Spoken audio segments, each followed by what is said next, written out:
Vamos a estudiar hoy lo que son las evidencias de la existencia de Dios o los argumentos sobre la existencia de Dios.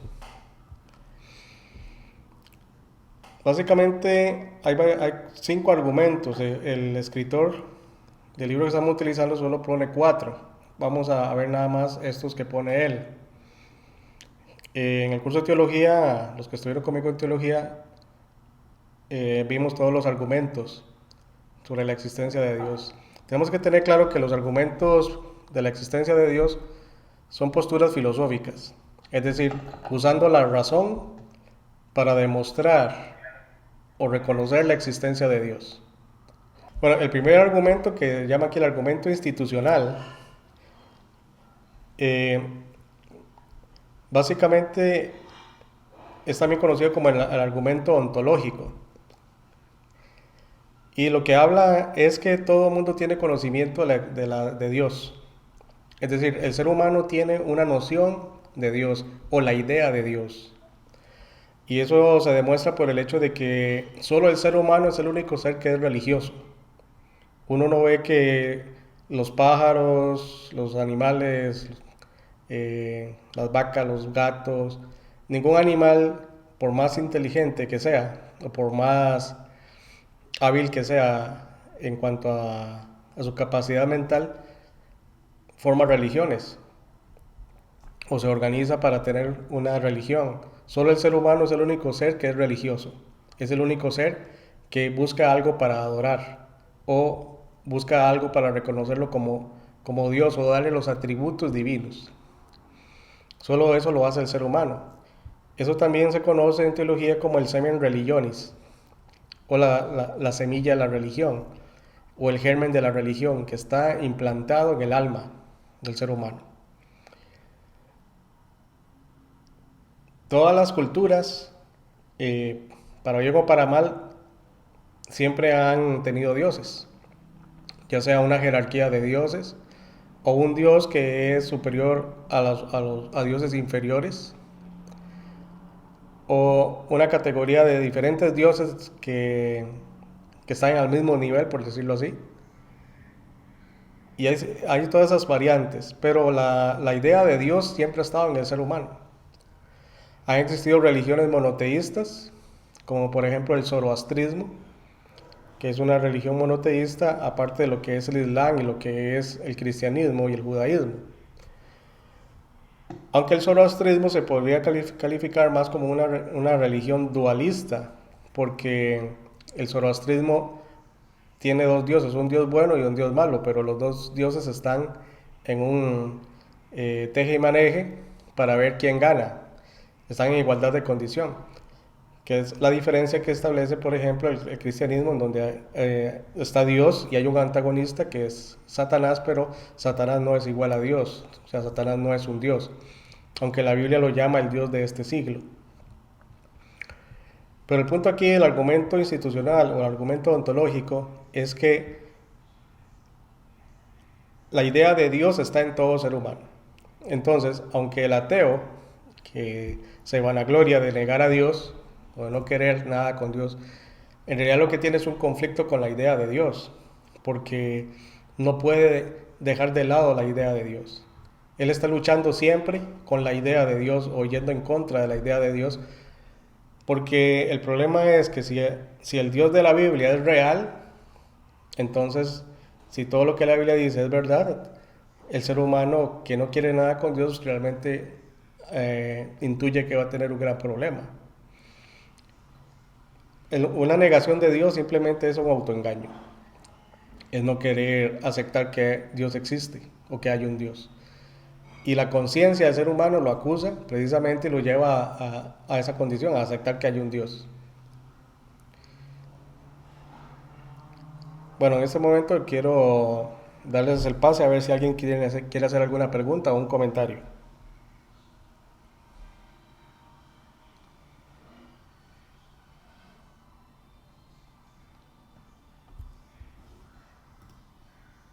Estamos bien por acá. Ok. Bueno, entonces resumiendo nuevamente, el argumento ontológico es la idea de Dios. Todo ser humano tiene la idea de un Dios. Y el concepto de Dios básicamente es que no se puede pensar en un ser más grande que Dios. O sea, el ser más grande o el ser más perfecto, el ser más poderoso que se pudiera pensar es Dios. Y si se pudiera pensar en un ser mucho mayor a ese ser, entonces ese ser no sería Dios, sería aquel que está más allá de ese ser. Por eso los sistemas politeístas fracasan con respecto a los sistemas monoteístas, como el cristianismo y el judaísmo, porque el cristianismo y el judaísmo sostienen un Dios omnipotente, mientras que los dioses de los sistemas politeístas no consideran a Dios o a sus dioses omnipotentes, aunque sí muy poderosos. El concepto de omnipotencia, al parecer, solamente le corresponde a los sistemas monoteístas. Y el ser humano, al concebir un ser que es omnipotente, omnipresente y, y que todo lo sabe, no puede pensar en un ser mayor que ese. Y es interesante cómo Dios se revela en la Biblia, porque cuando Dios se revela en la Biblia de la forma en que lo hace de una forma en que el ser humano no, jamás piensa en Dios de esa forma. El concepto de la Trinidad, cuando lo estudiemos, nos vamos a dar cuenta que el hecho de que Dios se revele como un Dios único, pero que en ese Dios único subsisten tres personas y que a la vez es un solo Dios, es un concepto que rebasa la razón humana, y por eso es que hay tantos conflictos con respecto a la Trinidad y con respecto a la deidad de Cristo y todo eso. Muy bien, el otro argumento que conocemos es el argumento cosmológico, y es el argumento de causa y efecto. Es el argumento que apoya la Biblia, y de hecho lo encontramos en la Biblia en Romanos capítulo 1.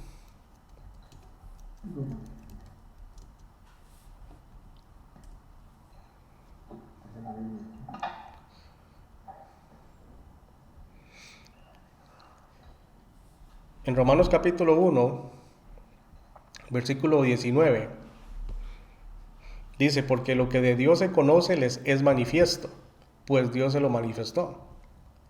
Aquí es Pablo hablándole a la iglesia de Roma, pero él está hablando en términos generales. O sea, Dios se ha revelado a la humanidad, Dios se ha manifestado a la humanidad. Dice que lo que de Dios se conoce les es manifiesto, pues Dios se lo manifestó. ¿Cómo? Versículo 20, porque las cosas invisibles de Él, su eterno poder y deidad, se hacen claramente visibles desde la creación del mundo. Entonces, la creación en sí misma es una prueba tangible de la existencia de Dios, porque la creación da testimonio de la existencia de un ser que tiene el poder suficiente para poder crear todo el universo, y que ese ser debe ser calificado como Dios. Por eso Pablo dice aquí que las cosas invisibles de Él, su eterno poder y deidad. Entonces el poder y la deidad de Dios se dan a conocer a través de la creación, o se hacen claramente visibles, como dice Pablo. Dice, siendo entendidas por medio de las cosas hechas, de modo que no tienen excusa. Entonces, el ser humano, aunque niegue el argumento de causa y efecto, es decir, una causa, todo tiene una causa. Y si todo tiene una causa, el universo también tiene una causa. El asunto es si esa causa es una causa inteligente o es una causa meramente natural. El problema con los sistemas científicos ateos es que ellos sacan a Dios de su sistema y buscan cualquier otra explicación que les dé una razón válida para la creación del universo, es decir, un universo autocreado por alguna causa. Y lo interesante es que los científicos que sostienen esas diferentes teorías admiten que el universo vino de la nada. Es decir, en un principio no había nada, pero de un momento a otro empezó a existir el universo. Pero ¿qué causó al universo? Ahí está el asunto. Y la Biblia habla precisamente lo mismo. La única diferencia es que la Biblia afirma que la causa es Dios. Entonces, si lo razonamos, el universo no podría haber existido sin una causa. Y esa causa tiene que ser Dios.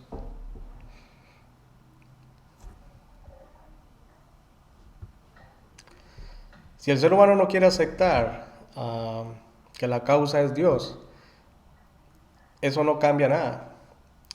Es lo mismo que decir que aceptemos que si el sol emite luz o no emite luz. El sol no va a dejar de ser el sol simplemente porque yo niegue que el sol no emite luz. O sea, es un asunto de la mentalidad de la persona. Si quiere aceptar que Dios creó el universo o quiere negar que Dios creó el universo, es un asunto de la persona misma. El hecho es que el universo está y eso no se puede negar. Y si el universo está, necesariamente tiene que existir una causa. Ahora, si se la quiere atribuir a Dios, está dando un primer paso de fe. Si no se la quiere atribuir a Dios, entonces está cerrando su corazón a Dios. Pero el hecho es que uno de los argumentos que sostiene la Biblia es precisamente este, el cosmológico, la causa y efecto. Y es Dios quien crea el universo. En Génesis capítulo 1, versículo 1, ya lo hemos leído más de una vez, ¿verdad? En el principio creó Dios los cielos y la tierra. Entonces la Biblia empieza afirmando precisamente que los cielos y la tierra empieza con Dios. Es Dios creando los cielos y la tierra. ¿Ok? Les doy el pase a ver si alguien quiere hacer un comentario o preguntar algo.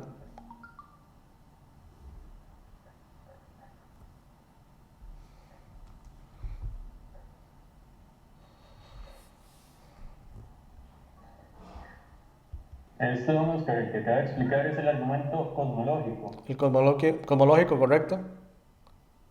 El anterior o el primero que explicó fue el antropológico. ¿Fue así?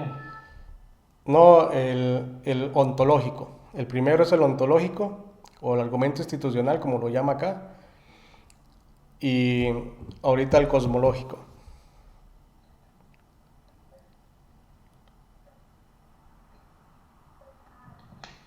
Ok, ok, listo. Bueno, aquí me hacen una pregunta por el WhatsApp. Ontológicamente, ¿cuál es la identidad del hombre de acuerdo a la Biblia? La respuesta a eso es que el ser humano es hecho a imagen y semejanza de Dios. Entonces, porque la ontología tiene que ver con el ser, o sea, ¿de dónde viene el ser? El ser del ser humano, valga la redundancia, tiene que ver con lo que Dios le dio. O sea, el diseño con el cual Dios crea al ser humano. Y ese diseño es Dios mismo. Cuando Dios crea al ser humano, lo hace para que gobierne sobre este mundo, gobierne sobre esta tierra. Y lo hace con atributos semejantes a Dios. Entonces, lo que compone el ser del hombre y todo lo que es el ser humano es de Dios mismo, pero en una escala mucho más pequeña, mucho más reducida. Porque Dios no crea otro Dios, Dios no está creando dioses pequeñitos, no está creando mini dioses. Él está creando un ser completo, o sea, el ser humano, varón y hembra, así los diseñó Dios, que les dio las capacidades y los atributos y todo lo que se necesitaba para que pudieran administrar este mundo. Y un ser que pudiera relacionarse con Dios también adecuadamente, no solamente en un mundo material, sino también en el mundo espiritual. Lo que sucede es que el ser humano perdió la capacidad de interactuar en el mundo espiritual de la manera en que la tenía originalmente en el Edén. Porque en el Edén el ser humano no tenía problema en relacionarse con Dios, no tenía ninguna limitación. Pero al entrar el pecado, la comunión con Dios o la relación con Dios se vio más limitada debido al pecado. Pero eso no cambia nada lo que es la imagen, porque la imagen de Dios en el ser humano sigue estando ahí, solamente que ahora está distorsionada por el pecado. Cuando Dios decide redimir al ser humano, lo que está buscando es precisamente restaurar esa imagen, la imagen que se perdió, o mejor dicho, la imagen que se echó a perder por el pecado, para que esa imagen sea restaurada ahora a la imagen de Cristo, pero de Cristo glorificado. El plan de Dios para el ser humano, cuando si no hubiera pecado, pues no lo conocemos, pero muy probablemente hubiera llegado a eso. Pero debido al pecado, entonces ahora el plan de acción de Dios es el de redención, a fin de restaurar a los hombres y a las mujeres para que su ser sea semejante al de Cristo. No sé si tal vez ahí le aclaro un poco la pregunta que nos hacen. Ok, no sé si hay alguna otra pregunta. Ok, vamos a continuar entonces.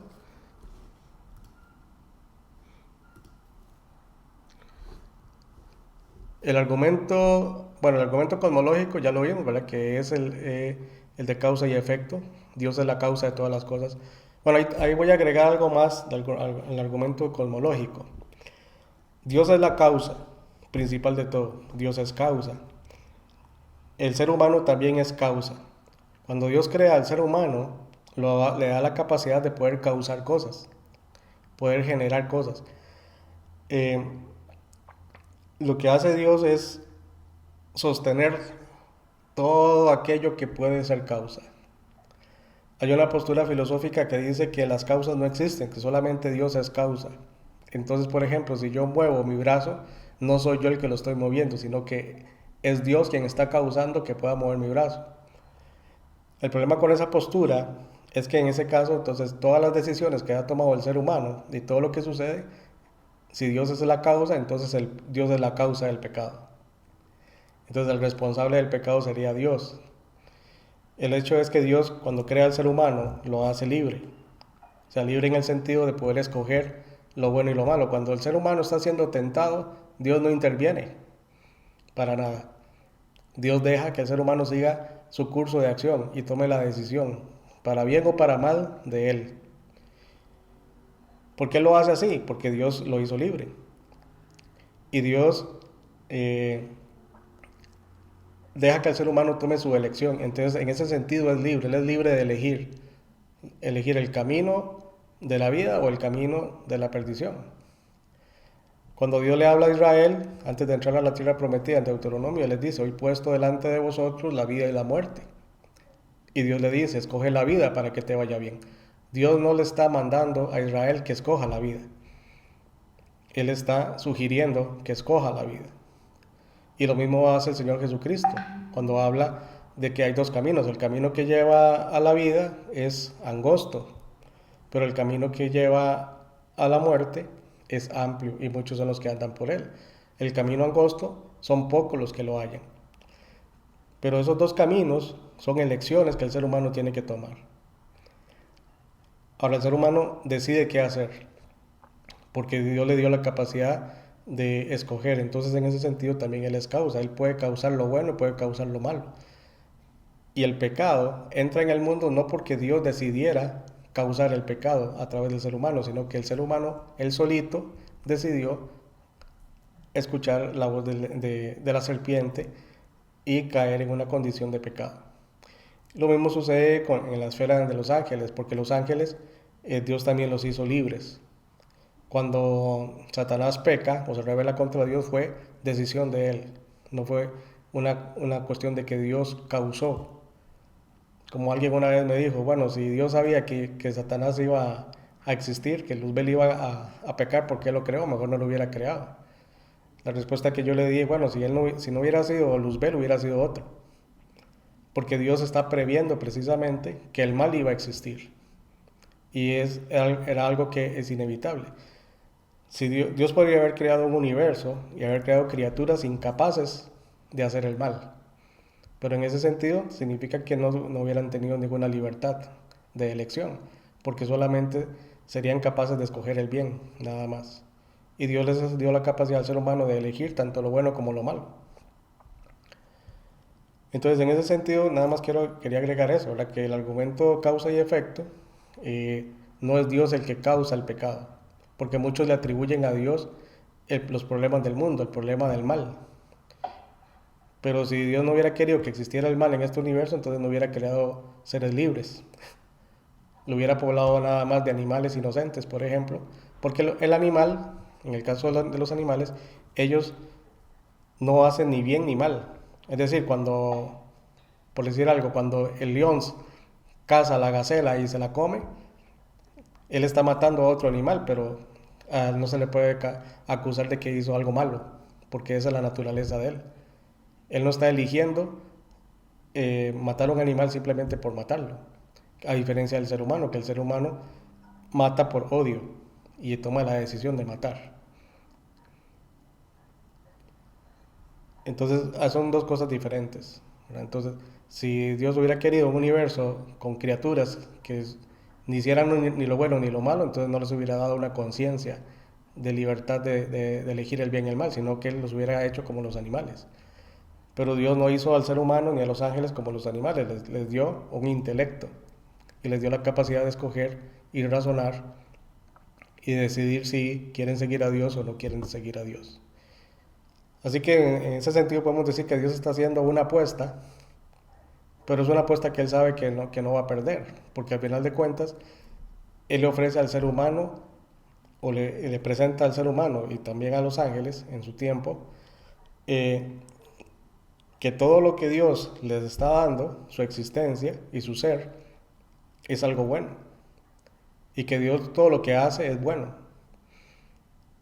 El ser humano es el que escogió rechazar todo lo bueno que Dios le ofrece. Y esa es la situación que está viviendo ahorita el ser humano. Ahora, el argumento teleológico, que es parecido al de causa y efecto, o tiene relación con el de causa y efecto, es el que habla de un diseño. Hay un diseñador. Y básicamente lo que se dice es que todo en el universo tiene un propósito y tiene un diseño. O sea, nada existe por mera casualidad. A, a diferencia, digamos, lo que dice la evolución, que la evolución es la postura que establece que el diseño se da de forma natural y de forma espontánea. Es decir, las plantas, los animales y todo lo que hay en el universo eh, llega por necesidad. Es decir, si hay un organismo que por decir algo, por su situación de ambiente, necesita una extremidad extra, entonces esa necesidad va a generar que su organismo produzca esa extremidad extra, por decir algo. Lo interesante es que todas las especies de animales, incluyendo el ser humano, a pesar de tantos años de existir, no han cambiado. O sea, los peces siguen siendo peces, los cuadrúpedos siguen siendo cuadrúpedos, las aves siguen siendo aves, y así sucesivamente. Cada especie, en las condiciones en la que existe, la sigue conservando. Ahora puede existir modificaciones para adaptarse al ambiente, pero no cambia su especie, sigue siendo la misma. Y es algo interesante que cuando Dios, según recuerda el testimonio de la Biblia, en Génesis capítulo 1, Dios habla y Él dice que cuando Él crea los animales, que cada uno según su especie. Las aves según su especie, los peces según su especie. Y así cada grupo de animales y cada grupo de plantas es según su especie. Y se reproducen según su especie. No hay cruces de especies para producir nuevas especies. Ni tampoco hay modificación de una especie para producir otra especie. Los que argumentan, según la evolución, que para que eso suceda se necesitan miles de millones de años para que esos cambios puedan darse. Pero no hay garantía de que un organismo viva miles de millones de años. Es muy difícil que eso pueda pasar. De hecho, en la Tierra los animales y el ser humano no tienen millones de años de existencia, solo miles de años de existencia, si sacamos la cuenta según la Biblia. Ahora, según la ciencia, ellos afirman, bueno, que son millones de años. Ahora, hay muchos argumentos a favor y en contra de cómo se hacen esas mediciones cronométricas, porque hay argumentos a favor de que esas mediciones están, aunque la prueba química puede dar millones de años, el problema no está en la prueba, el problema está en la muestra, que la muestra pudo ser acelerada y se cree que las altas concentraciones de radiación a lo interior de la Tierra, las altas presiones y temperaturas pueden acelerar los isótopos, es decir, los átomos, y dar valores eh, muy altos en cuanto a la cronometría, pero no necesariamente significa que es verdad. Y es interesante porque cuando se dio el caso del volcán Santa Elena en Estados Unidos, que fue una erupción terrible, que arrasó kilómetros de bosque, se formaron, cuando ya pasó todo, ¿verdad? Se formaron diferentes estratos de tierra por la lava y todo material que tiró el volcán. Y decía un geólogo, si no fuera porque sabían que hace una semana ese volcán había hecho erupción, cualquiera diría que las diferentes capas de tierra indicarían que pasaron millones de años. Y fue un proceso que se dio en menos de una semana. Entonces los procesos geológicos no son eh, tan certeros como uno podría pensar. Los científicos ponen muchas cosas como si fueran absolutas, pero no son absolutas. Entonces hay que tener cuidado con eso, porque el ateo le saca a usted los argumentos científicos, pero los argumentos científicos no siempre son absolutos, son relativos. Tenemos que entender que este universo también es relativo. Así que la Biblia siempre tiene la razón, antes que la ciencia. Aunque la ciencia diga que tiene la evidencia. Sí, podemos decir, bueno, tiene cierta evidencia, pero ¿cómo está interpretando esa evidencia? Hubo un caso también hace muchos años de unos paleontólogos que desenterraron los huesos de un tiranosaurio rex. Y cuando decidieron cortar el hueso del fémur del tiranosaurio, ya encontraron que el hueso sí estaba fosilizado externamente, pero internamente todavía tenía médula, es decir, todavía tenía rastros de sangre, es decir, de glóbulos rojos. Y se supone que tenía millones de años, pero el material genético, el material de los glóbulos rojos dentro del hueso no puede sobrevivir tanto tiempo. Lo interesante es que cuando ellos publicaron eso, eh, muchos científicos que digamos que de renombre, ¿verdad? También donde colegas de ellos le dijeron, bueno, aunque ahí está la evidencia, yo no la acepto. Y ahí es lógico, no le iba a aceptar porque eso iba a tirar por tierra todo lo que ellos han creído, que se ocupan millones de años para que se fosilice un animal que existió hace millones de años, pero resulta que el material genético de ese animal, que se suponía tenía millones de años, externamente en el hueso, más bien indicaba que no tenía millones de años, porque era imposible que ese material todavía estuviera vivo después de millones de años.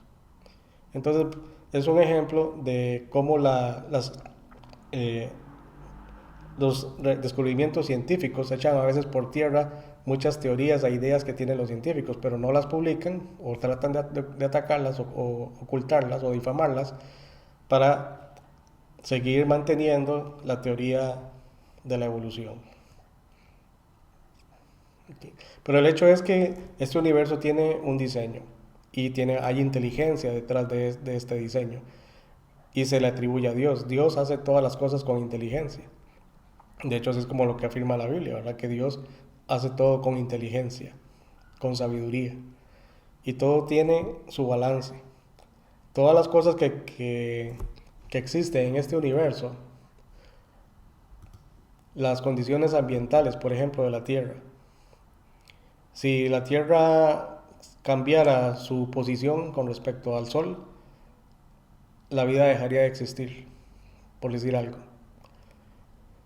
Y aunque los científicos afirman que en diferentes planetas pudieran haber vida, el patrón siempre es la Tierra, o sea, siempre buscan algo similar a la Tierra. Pero si, por ejemplo, los científicos pudieran llegar, por decir algo, a Marte, la idea es poder llegar a Marte y poder poblarlo, pero para poder poblarlo necesitan transformar el planeta para que sea habitable. Entonces, en ese sentido, la vida tiene que ser causada. Y eso llega a algo inevitable. O sea que para que exista vida, algo tiene que causar esa vida. Y el único que puede causar vida es Dios. Y solamente en la tierra se encuentra vida. Entonces, el argumento teleológico afirma precisamente que ese diseño y ese propósito en todas las cosas viene de una inteligencia que supera todo. Y lo otro es que todo el universo se puede interpretar matemáticamente. El hecho de que algo pueda interpretarse matemáticamente implica que haya inteligencia. O sea, si la evolución eh, es tan genial que puede producirlo todo matemáticamente, entonces estamos hablando que la evolución es inteligente, es una fuerza que es inteligente, pero eso se contradice contra sí, a sí mismo, porque una fuerza no es inteligente, no tiene inteligencia. Solo un ser inteligente puede aplicar poder y capacidad para producir algo que vaya acorde a esa inteligencia. Por eso el ser humano puede producir sus cosas de acuerdo a la inteligencia que tiene, pero no puede ir más allá de la inteligencia que tiene. Así que Dios puede producir cosas que van más allá de la inteligencia del ser humano, porque está dentro de su esfera de existencia. Ya el ser humano tiene un límite para todo lo que puede crear. Ok, no sé si alguien tiene alguna pregunta o comentario. Les doy el chance.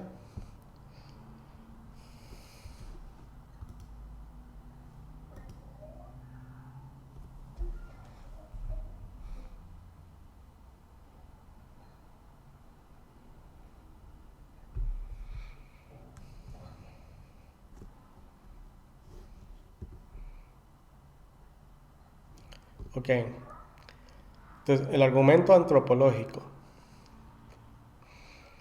El argumento antropológico es como la inversa del ontológico. Porque el argumento ontológico lo que afirma es que el ser humano tiene la idea de Dios. Y de acuerdo a la Biblia, el ser de Dios viene de Dios. El ser del hombre viene de Dios. Pero entonces, ahora es a la inversa. Bueno, si el ser humano tiene la imagen de Dios y fue hecho según los atributos de Dios, entonces todos los atributos que él tiene el ser humano también le corresponden a Dios, pero en un grado infinito. Entonces, si el ser humano tiene inteligencia, Dios tiene inteligencia en grado infinito. Si el ser humano tiene poder, el Dios tiene poder en grado infinito. Si el ser humano es un ser moral y consciente, entonces Dios también que es un ser moral y consciente, pero en grado infinito. La única diferencia es que es lo mismo que hay en el ser humano, entonces ahora pongámoslo a Dios en la misma condición, pero ahora lo llevamos a un grado infinito. Básicamente es eso. Entonces, todas las cualidades que tiene el ser humano, tanto morales como intelectuales, y sus capacidades para producir cosas, Dios las tiene, pero en un grado que es mucho mayor que el ser humano, pero de forma ilimitada. Pero el problema con este argumento es que no todo se le puede atribuir a Dios y decir que lo tiene en grado infinito, porque por ejemplo Dios es omnipresente y, y el ser humano no es omnipresente. Entonces la idea de omnipresencia no viene del ser humano hacia Dios, sino que viene de la misma revelación que hace Dios de sí mismo. Entonces está limitado solamente a aquellos atributos que son propios del ser humano en cuanto a su alma, su inteligencia, su espíritu. Pero entonces tenemos que decir que si Dios es así, entonces Dios también tiene cuerpo, porque el ser humano tiene cuerpo, y Dios le dio un cuerpo al ser humano.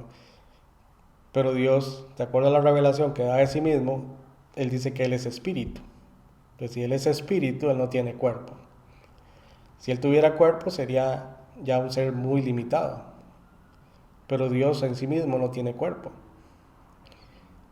Aunque Cristo, que es el Logos, quien es Dios también, Él adopta un cuerpo, pero ese cuerpo no lo limita a Él. No lo limita a Él en cuanto a su omnipresencia, porque aunque Él está en el cielo, sentado a la diestra del Padre, Él también habita en el corazón de cada creyente. Entonces Él sigue siendo omnipresente, aunque Él está a la diestra de Dios con su cuerpo glorificado. Entonces, en Dios no hay ninguna limitación. Entonces ahí es donde falla un poco el argumento antropológico, en ciertos atributos de Dios que el ser humano no tiene, y que la única manera de conocerlos es a través de estudiar la revelación que Dios ha dado de sí mismo. Entonces no sé si hay algún comentario o pregunta.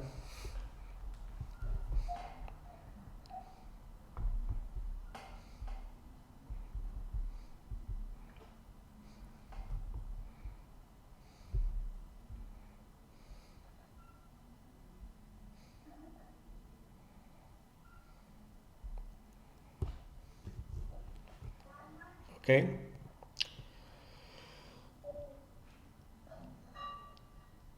Vamos el siguiente tema que quiero estudiar, bueno, lo quisiera estudiar más bien después del receso, pero vamos a introducirlo un poquito, y es las evidencias históricas. Es decir, bueno, estamos estudiando las evidencias o los argumentos que a favor de la existencia de Dios. Y ya vimos lo que son los argumentos filosóficos o intelectuales, ¿verdad? Pero ¿cuál es la evidencia histórica de la existencia de Dios? Bueno, en cierta manera ya lo vimos un poco con el argumento cosmológico, el de causa y efecto. El hecho de que exista un cielo y una tierra, que exista una creación, esa creación no existe fuera del tiempo, existe en el tiempo. Entonces, cuando Dios crea los cielos y la tierra, como dice Génesis 1:1, en el principio creó Dios los cielos y la tierra. Entonces, cuando Dios crea los cielos y la tierra, no solamente crea los cielos y la tierra, sino que crea el tiempo cronológico para esos cielos y para esa tierra. Dios no tiene un tiempo cronológico, es decir, un tiempo en el cual tiene un principio y un final, o sea, hay una progresión de eventos. En Dios no existe una progresión de eventos, porque en Dios es un eterno presente. Pero los cielos y la tierra existen en un tiempo que tiene progresión, por eso tiene un principio, y por eso la Biblia habla en el principio. Entonces, cuando Dios crea en Génesis 1:1 los cielos y la tierra, también está creando el tiempo, porque dice que en el principio. Entonces, es una cuestión que está implicada ahí. Entonces, hay una evidencia histórica, en el sentido de que el universo por sí mismo no está desligado de una historia, todo tiene una historia. Es decir, esta tierra tiene una historia, los cielos tienen una historia. Y cuando uno estudia Génesis capítulo 1, en la parte donde habla de los cielos, es decir, las estrellas, el sol y la luna, que Dios las pone para contar los tiempos y las sazones, es decir, las diferentes épocas, las estaciones, los años. Entonces hay un tiempo, Dios pone al ser humano en el tiempo para que viva en el tiempo. Entonces el ser humano tiene conciencia del tiempo, de una progresión de tiempo.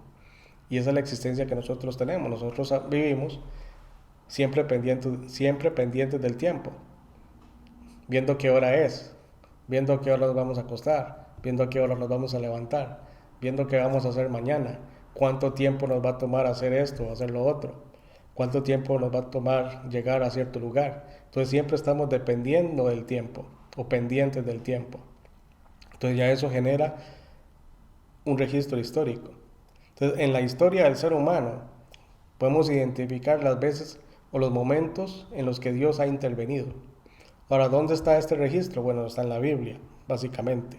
En la Biblia se registran diferentes eventos en la historia, muchos de esos se han podido verificar, en donde se da evidencia de que Dios ha intervenido. Es decir, el testimonio de la Biblia habla de cosas que Dios produjo o que Dios hizo, y quedó una evidencia física de esa acción de Dios. Entonces se ha manifestado en la historia. Entonces el hecho de que Dios se manifieste en la historia da mucho a favor de aceptar el testimonio de la Biblia, al menos en el aspecto histórico. Ahora, si la Biblia es precisa en los eventos históricos y no se contradice, deberíamos también considerar que lo que la Biblia dice, no solamente con respecto a la historia, con respecto a las personas que formaron parte de esa historia, sino que todo lo que dice acerca de lo que Dios hizo y dijo, tiene que ser verdad. Entonces la historia viene a ser una confirmación indirecta, en muchos casos, por no decir más bien directa, de la existencia de Dios, que Dios realmente intervino en la historia del ser humano. Y tal es así que hay fuentes extrabíblicas o aparte de la Biblia que dan razón de los acontecimientos que se habla en la Biblia. Y podemos hablar un poco sobre eso, y espero hablar sobre eso ahora después cuando volvamos del receso. Pero libros de otros historiadores, como por ejemplo Josefo, registran muchos eventos que se dieron en la época de Josefo y que están registrados en la Biblia y que él también los registra. Por ejemplo, Josefo registra la muerte de Esteban, la muerte de Santiago, registra, o no es precisamente la muerte de Cristo, pero hace referencias a la existencia de Cristo, o sea, él existió, o sea, un historiador judío contemporáneo o casi contemporáneo de Jesús hace un registro de la existencia de Jesús. Por ejemplo, Eusebio de Cesarea también en su historia eclesiástica, él cita otras fuentes de otros escritores que hacen referencia a Jesús, por ejemplo, y que hacen referencia a otros eventos del Antiguo Testamento. Eh, por ejemplo,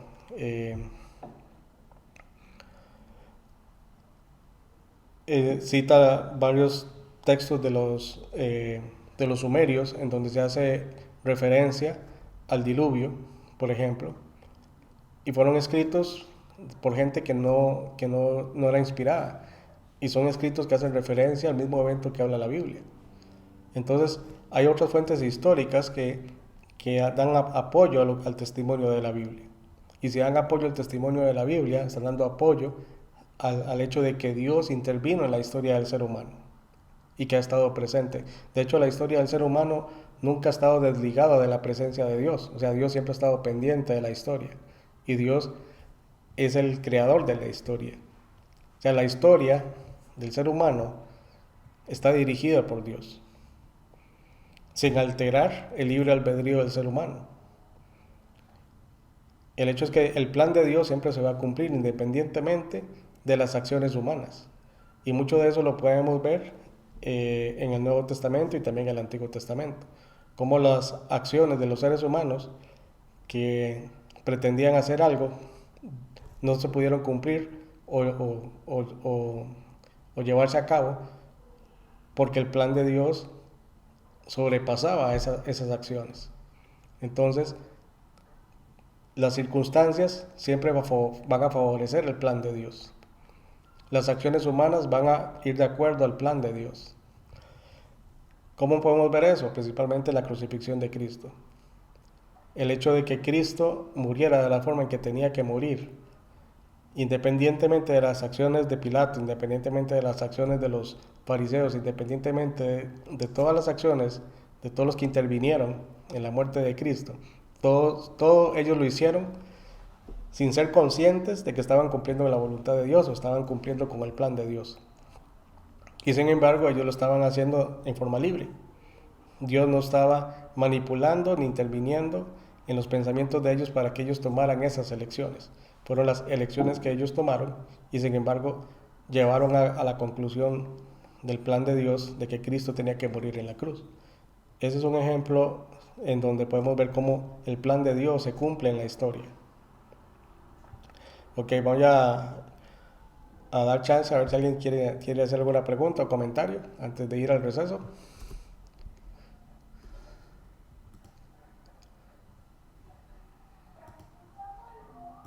Yo no sé, don Oscar, si también cabe incluir acá, en esas evidencias históricas o la participación del humano, cuando el César formuló el edicto para que todo Palestina se movilizara y que Jesús naciera propiamente en Belén. Ajá, exactamente, es otro ejemplo muy bueno. porque uno dice, "Ve, ¿cómo se dio esa situación para que específicamente José y María tuvieran que irse hasta Belén para que Cristo naciera en Belén y ahí se cumpliera esa profecía? Sí, es un excelente aporte. Entonces, ahí podemos encontrar, principalmente Lucas registra muchas cosas que, que tienen que ver con eventos de esa época y que son cumplimientos de cosas que estaban profetizadas en el Antiguo Testamento. Excelente, Adrián. No sé si alguien más. Oscar, Señor. también con respecto a esto, no sé si se ha encontrado en la historia de cuando la salida del pueblo de Egipto, cuando se abrió el mar no sé si eso se ha demostrado históricamente, de que todo el ejército egipcio quedó bajo el agua. Entonces, podría considerarse como una prueba, digamos. De hecho, sí la hay en la playa de Nuweiba. En la playa de Nuweiba, precisamente se cree que ahí fue el punto de cruce del pueblo de Israel, porque en el Mar Rojo, precisamente donde está la playa de Nuweiba, hay un, eh, hay un puente natural debajo del mar. Y, y se ha dado el caso de que el mar ha podido bajar, la marea ha bajado tanto que queda descubierto ese puente, de tal manera que las personas puedan podido cruzar de un extremo a otro. Y eso está en la península del Sinaí, cruzando ese puente y se llega a Arabia. Entonces, precisamente, se cree que ahí fue. De hecho, no oficialmente, porque como ya le comentaba, hay científicos, principalmente arqueólogos, que no creen en nada de lo que dice la Biblia, entonces eh, se oponen a ciertos descubrimientos que han hecho personas que han buceado en esa zona y que han encontrado restos de caballos, restos humanos y restos de carrozas egipcias, precisamente de la época en que se supone que fue el éxodo. Entonces, ahí, en esa zona del Mar Rojo, hay evidencias arqueológicas y antropológicas de ese evento, pero no los han querido publicar y los que han hecho muchas de esas investigaciones han sido cristianos, que han confirmado eso, pero como no son personas acreditadas, por decirlo así, entonces las universidades nunca han querido avalar nada de lo que ellos han publicado o han descubierto. Y para mí, ahí hay una evidencia muy fuerte de que precisamente por ahí fue que cruzó el pueblo de Israel. Eso se puede buscar en internet. Puede buscar la playa de Nuweiba.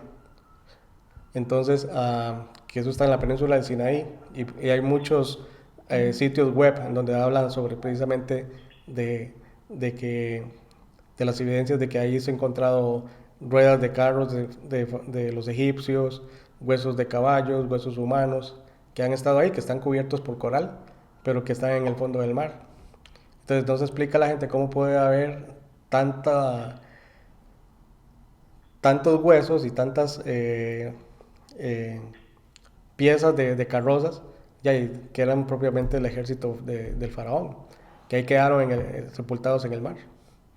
Entonces es una evidencia no solamente física, sino también una evidencia fuerte de un evento histórico que está registrado en la Biblia, en donde se comprueba que, o por lo menos se puede pensar que ahí fue donde se cruzó el pueblo de Israel el Mar Rojo.